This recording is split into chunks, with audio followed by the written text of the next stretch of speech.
Colts cruising against what used to be an excellent Chargers defense, 38-24. Indy is 6-1. It's time for a special edition of Hold On, What? Most points per drive this century. The 07 Patriots were unstoppable, basically undefeated. The 18 Chiefs also, they were defeated, but they were Super Bowl champions and excellent. They were actually not Super Bowl champions. They lost to the Patriots in the AFC title game. Sorry, they lost to the Patriots AFC championship. But yes. And 3.46, that's a lot. It's not close. I understand it looks like it's close because it's decimals. That is a huge difference. So they're more than 10% better than the 07 Pats, who were the greatest offense of all time. Incredible. Yeah. Greg, you called it.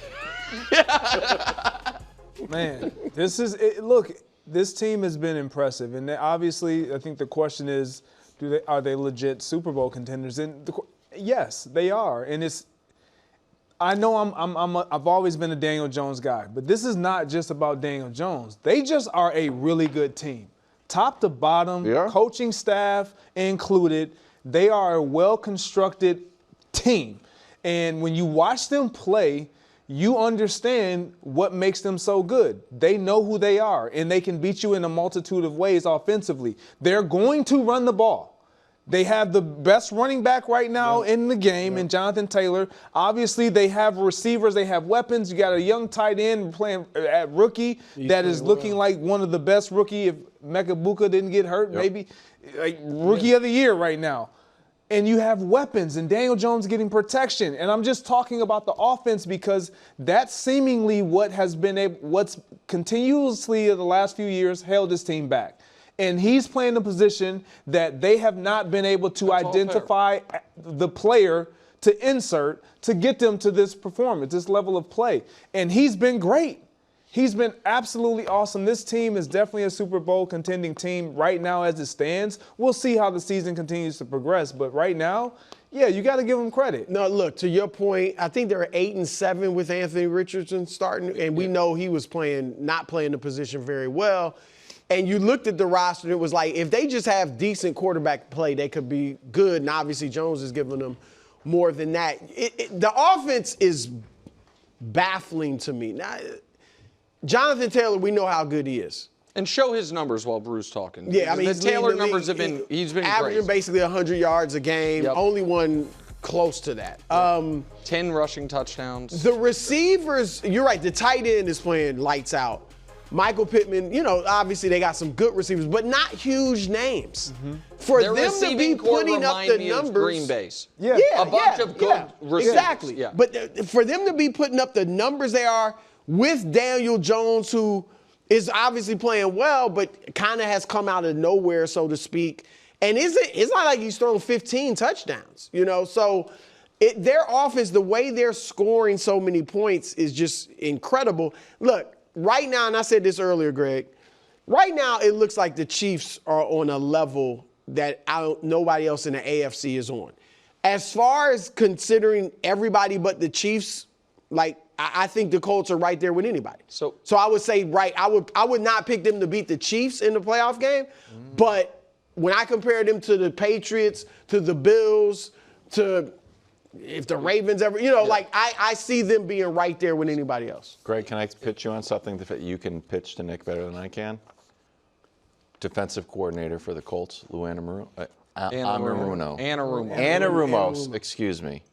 Former Bengals DC who stymied Patrick Mahomes. So knowing this, would you feel confident in a Colts-Chiefs matchup?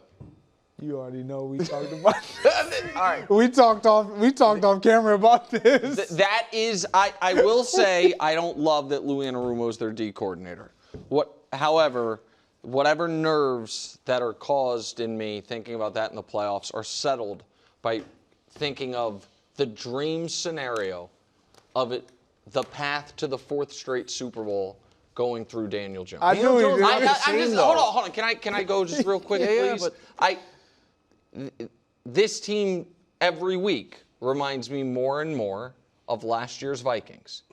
In place of Justin Jefferson is Jonathan Taylor. In place of Sam Darnold is Daniel Jones. In place of Kevin O'Connell is Shane Steichen. What they don't have to deal with is a Detroit in their own division, preventing them from potentially being the 1 seed. Right. And in the Mahomes era, this is a weird nothing stat, but it is the truth.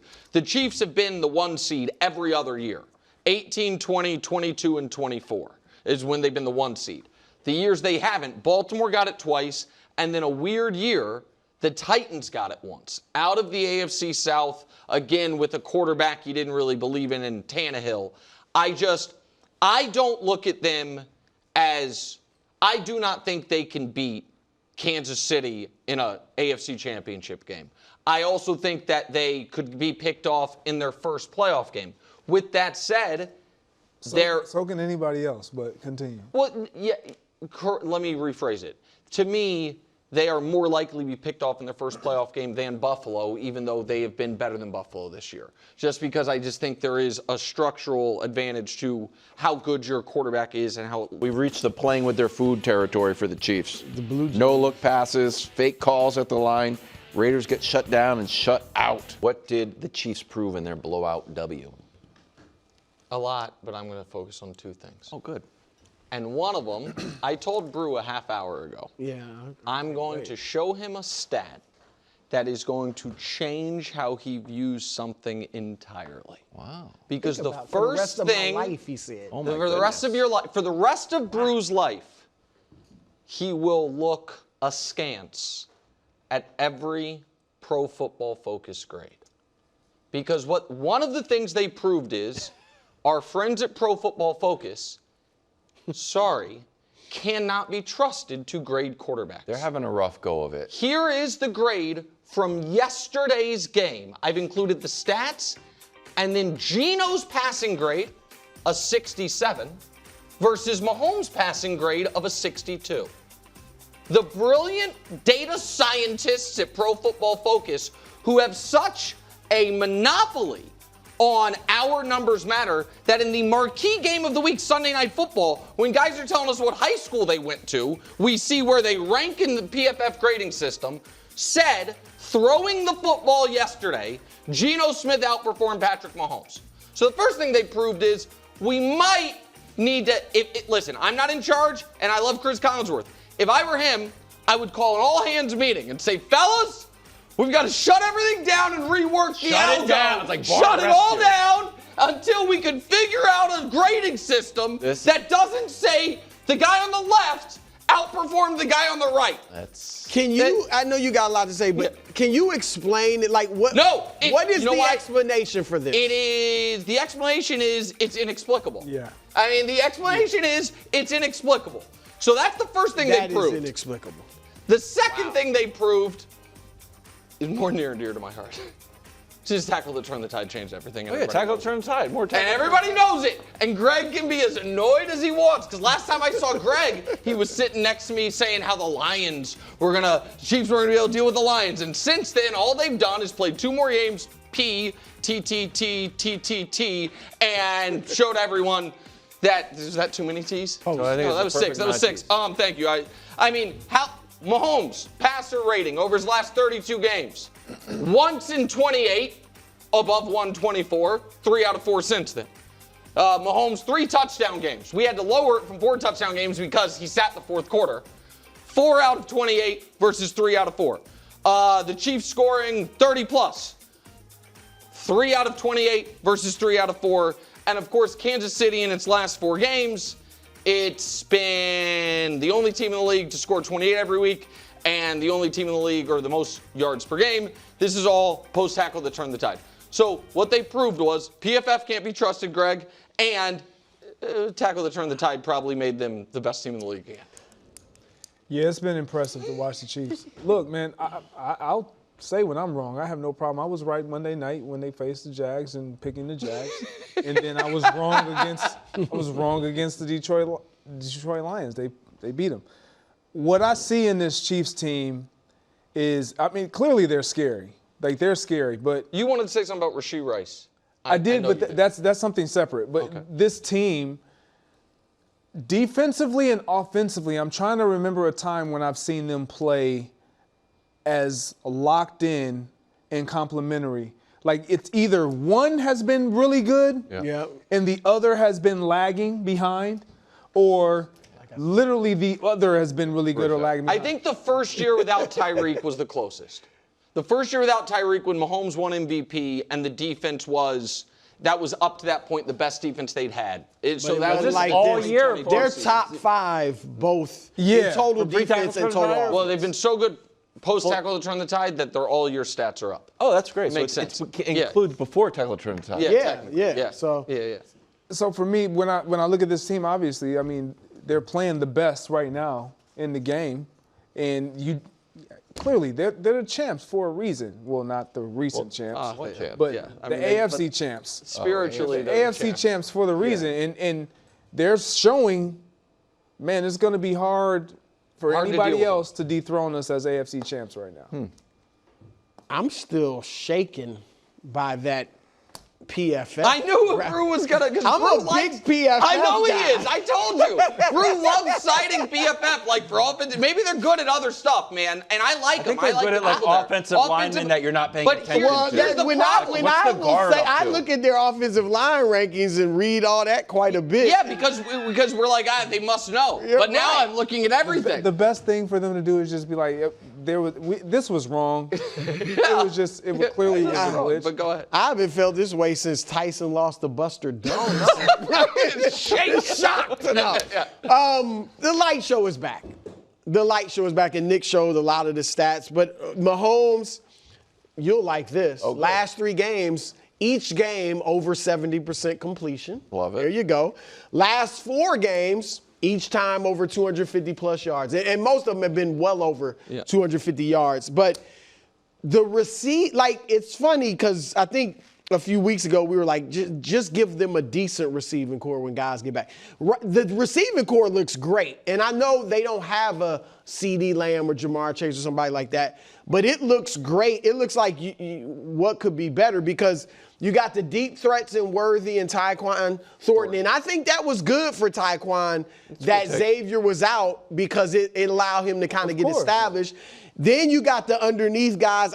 Look how much more has opened up for Kelsey when you got Xavier back and Hollywood and Juju, who I know is going to see less time, but still. And then Rashee is great in yards after the catch. So you have every form of receiver you would need, and then the best quarterback in the league throwing it to him. So look, the light show is back. It's going to be interesting to watch them over just the next couple of weeks, because I want to see if this does just continue unabated, or do they still go through some ups and downs? Just real quick, the short version of what you thought of how they used Rashee yesterday. I just thought for a guy who obviously what he had going on off the field and to miss those 6 games. And the 15 at the end of last year. Correct. The injury. With the way that they embraced him and brought him back and was so intentional to make him feel a part of, included and inclusive, dude, we need you. We need you to be who you were when you were healthy. It speaks volumes to that organization, to Andy Reid, to Patrick Mahomes, and just their leadership. To have a guy go through what all he's been going through and to come out there and really hang their hat on, this is our guy. Yeah. This is a guy that's going to take us over the hump. It's just impressive for them to put that amount of value in what he can provide them offensively. And he's going to deliver. I tell you that. It's not the bombshell of the PFF grading system, but that's the first shutout win of Andy Reid's career. It's the first time they've shut out, and it's the first time the Chiefs in the regular season. And it's the first time the Chiefs have shut out a opponent in the regular season since 2011 against the Raiders. It's also the 8th time Mahomes has ever won a game by 28 or more. 5 of those 8 against the Raiders. Really? He doesn't like the Raiders. He don't like the Raiders. Sorry, it's 5 of the 8 against the Raiders. And I thought they had Head up to Minnesota. Minnesota's defense has played 5 quarterbacks. No one threw for more than 210 yards or 2 TDs. Jalen Hurts, 326 yards, 3 touchdowns. Eagles 5-2. I think that's an insightful quote there. Yesterday's identity was aerial attack. A.J. Brown, 4 catches for 121, 2 touchdowns. Devontae, 9 catches, 183 yards, 1 touchdown. What did Jalen Hurts prove to you, bro? Well, I mean, look, the dude's a gamer, and I think the question is, do they lean more into this, than they've been using him before? And Go ahead, I'm just reading the graph. I'm just reading the bottom of the Screw screen. that up. Screw that up.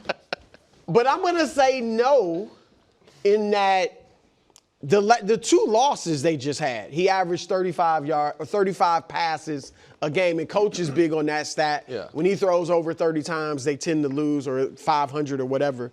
He only threw it 23 times yesterday. To me, it's how he throws it. And Nick, you were showing graphics early in the season. I think we have the graphic from their first game against the Cowboys. It's their pass chart. You were showing the pass scatter charts. plot. So this is from the first game against Dallas. Now, he ran for 2 touchdowns and had a.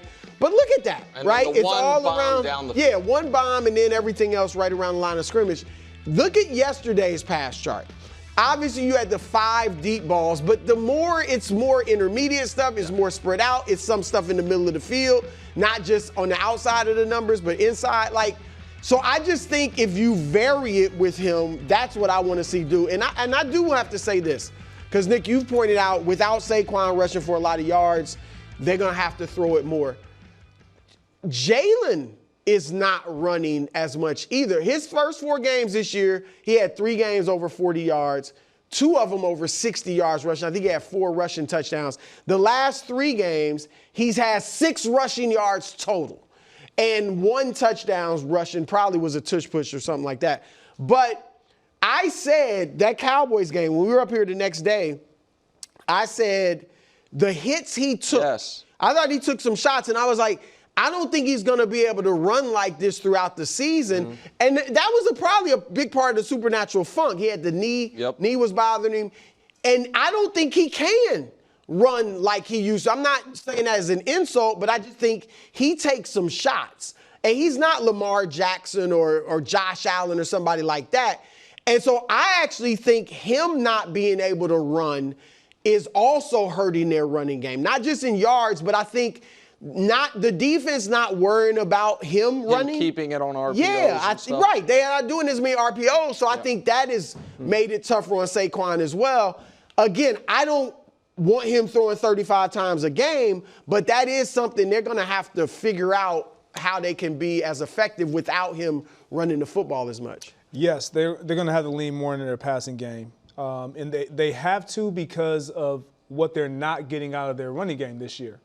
Last year, it would have been foolish for us to say, yes, throw the ball more when you're running at such a high clip and you're averaging the amount of yards they were averaging. Saquon's numbers last year. But to your point, when you look at that pass chart, it's not just that you have to pass the ball more, because a lot of people, if you watch the game, you say, well, just like the running game can open up the passing game can open up the running game. The passing game, if you press the ball down the field, it opens up more of your passing game as well. Because now you have everything underneath, because defensive backs are so mindful now of, shoot, I can't let Devontae Smith get past me. I can't let A.J. Brown get past me. And now everything underneath, the intermediates, the slants, the hitches, the screen passes, everything becomes available to you. And so then you can operate at an efficient clip like Jalen Hurts did yesterday against the Minnesota Vikings. It still didn't really help their running game, but eventually the hope is that it will. Right. Last year, it was a completely different team, built completely different. You didn't have the issues up front, offensive line-wise. You have some of those issues. You got to lean on everyone. And they have some great skill guys, clearly, that they can lean heavily upon. Do you think, here's my galaxy brain theory, I view the whole NFL season as sort of an ecosystem and things affect other things. I thought the Jamar Chase game was just a big sign. If I was Patullo, I'd be like, man, I'm just going to feed my guys. I'm just going to feed my superstar wide receivers, even though there was a lot of stats, and again, we're not too deep into the game plan. There's a lot of stats like you should run on the Vikings, do not throw on the Vikings. Do you buy the fact that they could just lean on this? This is not necessarily a story about Jalen Hurts, more a story about AJ and Devontae. Just feed these guys and good things will happen. Why not? They can do so much. It's not just about the deep balls. You can run screens. Right. involve I'd give them. them in And they're any going to way have you can. more targets. Yeah, they're at the end of the day, you know, I think whatever Jalen Hurts questions or debates that we had in the offseason or in off seasons past that were hypothetical, we're actually going to get real world tests for.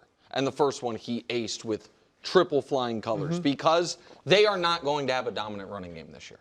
Like, that is my other big takeaway is Saquon's 480 touches from last year are still showing up. The offensive line isn't quite as dominant. Saquon's workload was insane, and they are going to have to lean into their star wide receiver tandem to be able to win games. I mean, they got 2 number 1 receivers. Yes. Yeah. I mean, their second best receiver won the Heisman Trophy as a wide receiver. Absolutely. Host the Giants next week, revenge game. Oh, boy. Vrabel revenge game. Patriots rolled their coach's former team to notch their 3rd straight road victory. Just throwing that in there, just because it's not just beating up on the Titans. 3rd straight road victory. Vibes off the chart.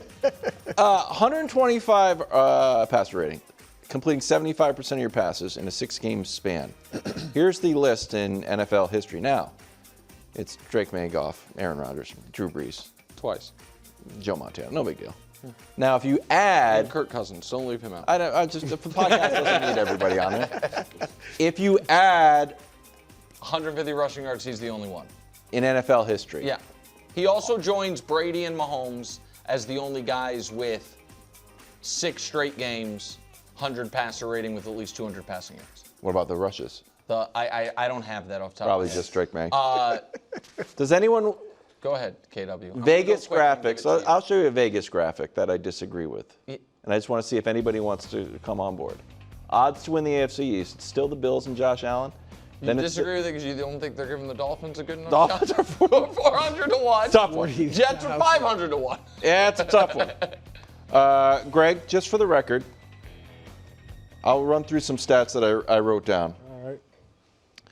We are top 5. There's hold on, 1, 2, 3, 4. There's 5 teams that are top 5 offense and defense scoring.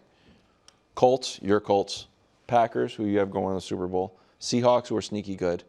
Your Chiefs, and the Patriots. Hold on, KW, that can't be right. Top 10. Okay. Sorry. There's 5 teams top 10, not 5 top 10. I was like, Top wow. 10. Yeah. Just great. We'll edit that out for the West Coast feed. Greg, do you think that the Patriots have a legit claim that they are actually better than the Bills? So, yes. Thank you. And I mean, obviously, we gauge how somebody measures up by head-to-head. Thank you. Great point. I mean, Was it a neutral field? it was not a neutral field. Oh, in Buffalo? It was in Buffalo. Wow. And so when you have that on your resume and you follow it up, because a lot of us, we were waiting to see, letdown. will you have a letdown? And That's they right. have yet to have that letdown. You can't say that, and I actually said that win can actually work in reverse for them, where now they believe who they are. I think this team is showing they believe and they know who they are and what they're capable of. And so that's a scary team to play. And if you're the Buffalo Bills, yes, you've been the bully of that AFC East and you deserve all the credit, but they're not going to bow down to you. That team is just not going to do it. No, I agree with that. They have an argument. Like, they should believe that. I don't believe it. Okay. But they do. And the head-to-head thing, I get it. But if we're going to play that game, then who's better between the Steelers and the Patriots? Because the Steelers beat y'all. Yeah, the Steelers. Okay, the Raiders beat y'all. I'm just saying, like, I'm talking about first place right, and teams you that are in continue the to first play place. well, right? Yeah. Steelers in first place. But I look outside, and that the Patriots are good. All right, you guys picked them to make the playoffs. I didn't. They're looking like a playoff team right now. But I like the Bills better. Outside of the Bills and Carolina, which is having a good year, good resurgence. Y'all have beaten 3 1-6. But the same, don't but the get to same make the deal. But schedule. by the way, the I'm Bills. just saying. Hold Don't on, make but the just schedule. real quick. But the Bills. haven't beaten the great Bills haven't teams beaten either. anybody. Yes. Other than And Baltimore. so that's Baltimore's not by the good. way, Baltimore's is a a 1-5 They team. had Lamar The, at that point. They were good in that game. So I will just go very quick. For the last few minutes. They definitely have a legit claim. I still would go with Buffalo if this team were to. This could be a round 1 playoff game.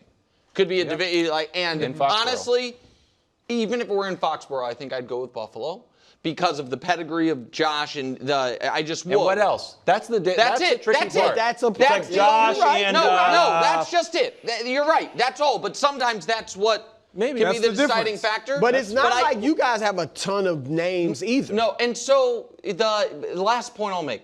Names. I actually, KW, don't think it matters that much. Because what matters is May is legit. He's legit, and he is on the exact schedule he's supposed to be on if he's going to be a superstar. Which is year 2, you're legit. So he's like, you should feel great, bro.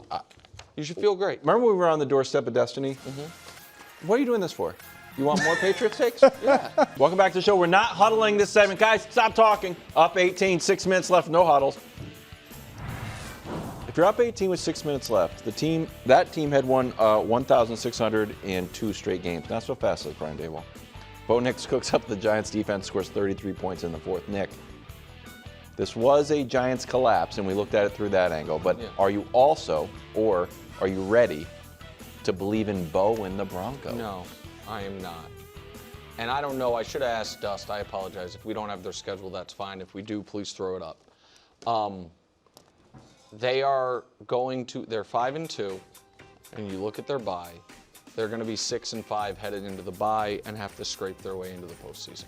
Interesting. They have scored 13 points total in quarters 1 through 3 of their last 3 games, all wins. 3 points, quarters 1 through 3 against Philly, 10 against the Jets, 0 yesterday against the Giants. I will give Bo Nix credit for being a gamer at the end of these games, and he is playing great at the end of these games.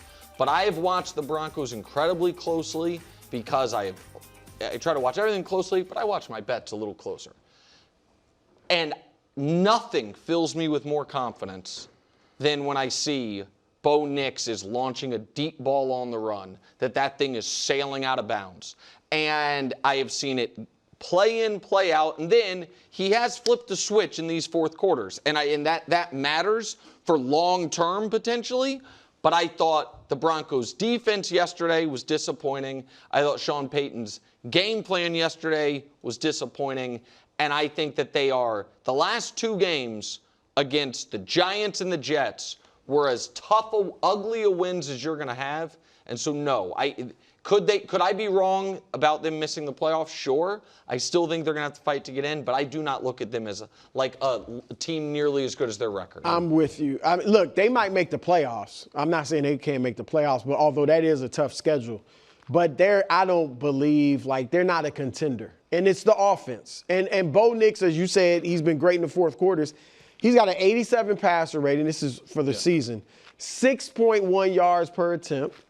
And 62% completion. None of those numbers are good. And when you watch them, we know the defense is great. They lead the league in sacks. Their defense overall is good, despite yesterday. Jackson Dart didn't seem to have an issue. but overall they've been a Yesterday really was their good first bad defensive Right, game. they've been a very good defensive team overall. But offensively, I think that's their problem. If the Jets had a pulse offensively, they would have beat them. Yep. And obviously, if the Giants don't collapse, they'd have beat them. So might make the playoffs, but not a contender. So we do this all the time. If this team would have done this, they could have won. Yeah. This team is legit. This team is legit, and I'll tell you why.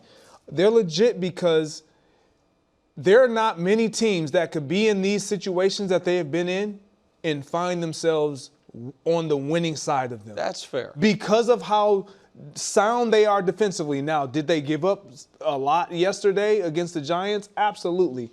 But sometimes you let your guard down.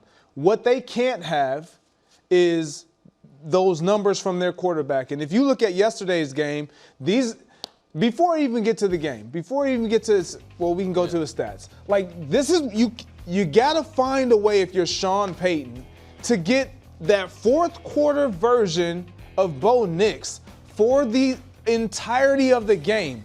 Because that would only then make them even more legitimate. Then they would be an excellent team. Yeah, if they had hit 4th quarter Knicks throughout the game. And the reason why I say that they're legit is because you can the 3/4 of the way he's performing, it not only wears on fans and viewers, it wears on the team. Yeah. Like defensively, they're like, man, come on, can we get something? They're on the field. They're getting these stops. They pitched basically a shutout in the second half. Well, not a shutout, but they did their job well enough to where, okay, we're going to give you another chance, offense. We're going to give you another chance, and we keep doing this. And even as at receivers, you talk about him throwing those balls out of bounds, but then something clicks, and it's like, who are you? Yeah. And What does that say? Does that say anything to you that, I mean, do they take some of the guardrails off in the fourth quarter, or is he playing more it almost instinctively, makes or what? me feel like they need to, and I know we got to go with no huddle. It almost makes me feel like they need to just literally no huddle it, like put pressure. Yeah, play the 2-minute offense. Absolutely, early. put the pressure on him because he seems to get the best version out of Bo when the pressure is at his He's not worried at about his highest. not worried about making a mistake. 33 not points thinking. in the fourth quarter. They'd have 132 if they play that way the whole game. That would be excellent. to beat, dude. What's the score? Speaking of Holy excellent. cow, 132-27. Christian McCaffrey having a year that rivals Saquon's CMC-esque year, bro. 31 touches, over 200 yards from scrimmage, 2 touchdowns, caught 7 pillows. How dangerous are the 49ers when Purdy returns? Now they are 4-1 with Mac Jones. Look, pillowy balls. they are and Mac started out his first 3 games. He going for 300 yards a game. Mm-hmm. The last 2, particularly yesterday, they have kind of won in spite of Mac. His last 2 games, he's got 0 touchdowns and 3 interceptions. So Juwan Jennings, what's he supposed to do, Greg? Yesterday, had an interception, a fumble. He got the fumble. That was back. not They got his, the fumble back. that was not his fault. I get it, but you can say that about every single quarterback. It's on his record as an but interception. he passed it and he got hit the ball. But look, I do think Jones is on time. And that's why Shanahan liked him in the draft. Like, he's on time, he's on schedule, he's smart, processes well, all that stuff. But I do think they need Purdy's ability to ad lib and his mobility. Like, they wouldn't have beat Seattle if with Mac, just because Mac wouldn't have been able to make that play that Purdy made it. I get it. It would have been a whole different game. Do you think Purdy can make those plays with this toe injury? Well, no. I mean, that's the thing. I'm talking about when he gets back 100% healthy, which who knows at that point. But bottom line, McCaffrey is. I am shocked at McCaffrey yesterday in particular, and Robert Saleh to do that without Nick Bosa and Fred Warner yesterday. Like, he's been phenomenal. He's been the difference maker. Do I believe that this team is more dangerous with Purdy? Or I think this is who the 49ers are. They are well coached. They are going to be put in some great situations. I just don't think the gap from Purdy to Mac Jones is that drastic. Yeah. So they're as dangerous with Purdy as this is about as dangerous the as we're going to same get. danger level. You might have some if slight Mac gets different into the Super Bowl, schemes that you can put in because Purdy is obviously a little more mobile. Yeah. It's This same is- danger I just don't level. think he's going to be mobile. I don't think you come Well, back not from without turf toe and start moving. no. I mean, and they might just keep him out until he's 100%. Very which would quick be fine. question. Be smart. Because I don't want to, the Purdy conversation's either going to be 45 minutes or 40 seconds, so let's just do Always this. tough. Does CMC have a shot to be on the ballot tomorrow? Not tomorrow. Just because if he keeps this up, Okay. like I think he's But, I been, mean, they're 5-2. He's been good throughout the season. Yeah. He was great yesterday. I don't think going into yesterday, obviously Taylor's ahead of him. I had Bijan ahead of him. He outplayed Bijan. Yeah. Okay. But probably not tomorrow. Okay. He looks fresh too, man. Yeah. And he's CMC taking does. the he's double staying healthy. tendonitis in the last year. He got the year off. No, he looks great. Saquon spent the year running for 2,000 yards. He's tired. CMC had the year off. He looks fresh. All right, head to Dallas. Cowboys put up 44 on the Commanders. Dallas now 3-3-1. Washington loses the game, and Jaden Daniels, who left with a hamstring. Commanders below 500. Hold on, Dusty was in my ear. Dusty, what's the latest from Dan Quinn? I'll just repeat it. Not long term, according to Dan Quinn. That's it though. Like That's what Dusty, according to Dan Quinn via Dusty. That's all he said. 3 games, 1 What's the story of this game for you? Okay, Hubs, tell me my ear if the line. Dan Quinn can say what he wants, but as long as I'm checking on DraftKings right now. As long as they're still 10-point underdogs, it means, which they are, they don't think Jaden's playing this week. You know, it can not be long term, but if they're 10-point dogs, Vegas is telling us they don't think he's playing this week. The bigger story is the Commanders, in my opinion, for 2 reasons. One is those of us, no, I know that. I'll get to that in a second. Those of us that were concerned about Jaden coming into the league because of durability have now seen Jaden through 1 1/3 seasons get his ribs cracked, hurt his knee, and now have a weird soft tissue thing that seemed to be like related to the knee, but not, I don't know, whatever it is. It's 3 separate injuries. Right. One of which he got knocked out of a game for, another of which he missed 2 games for, and this one it looks like he's going to miss a game. So that's a concern. The other concern is they're in 13th place in the NFC, and their next 3 are, as Greg was pointing out, Kansas City, Seattle, Detroit, and they have 2 more left against Philly. Yeah. It is very difficult for me to see how this team is going to be able to make the playoffs.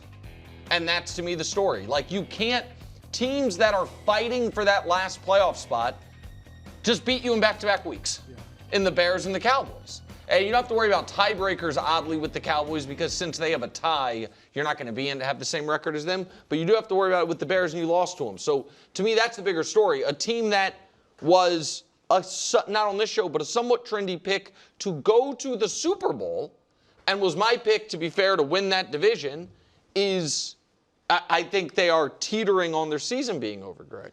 Yeah, bigger story is definitely the Commanders. I didn't have them making the playoffs, not because of injuries. I just didn't think that they could recapture what they did in year 1 with Jaden Daniels.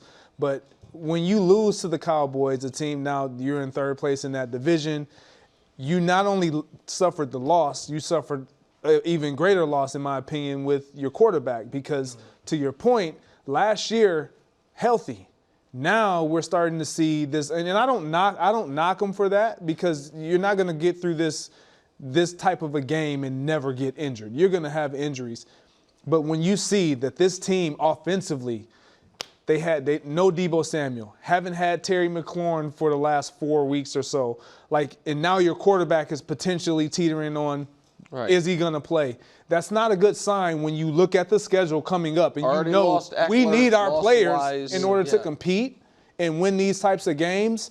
Yeah, so this is the bigger for Commanders in the loss. It's so weird. I know, just doing the 49ers story and then the Commander story. 49ers lost their quarterback, lost defensive players, lost offensive players, and it's like they're still in it. No, great coaching. But the Commanders are done, bro? They're in trouble. They're in trouble. There's no doubt. And I mean, it feels like a lost year the whole time, because, like you said, McLaurin's been out for so long. Debo now is out. Jaden's been kind of in and out. That Thursday night game killed him with Eckler popping his Achilles, Wise getting hurt. Thanks for watching. Subscribe here to get more from the show and to check out clips from other shows on FS1.